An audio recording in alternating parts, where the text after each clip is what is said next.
প্রথমে গাজরগুলোকে ভালো করে ধুয়ে ভালো করে খোসা ছাড়িয়ে আমি ব্রেড করে নিয়েছি এইভাবে।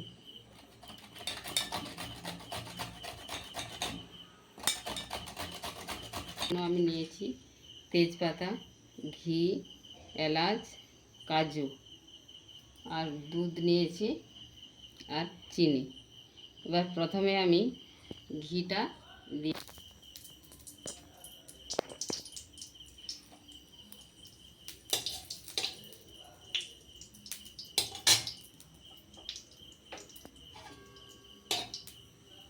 তেজপাতা দিয়ে দিলাম, ব্রেড করাগুলো দিয়ে দিচ্ছি।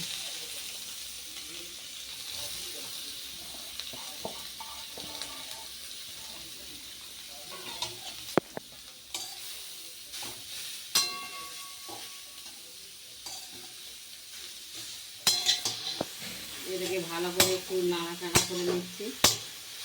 এরপরে এতে আমি দিই চিনি, কাজু আর দেবো এলাচ, এলাচের জন্য গাজরগুলো নাড়া হয়ে গেছে। এবার আমি এতে দুধ দিয়ে দিচ্ছি। আমার গাজরের পরিমাণটা ছিল প্রায় 300 মতো। দিয়ে দিচ্ছি। হালুয়া হয়ে গেছে।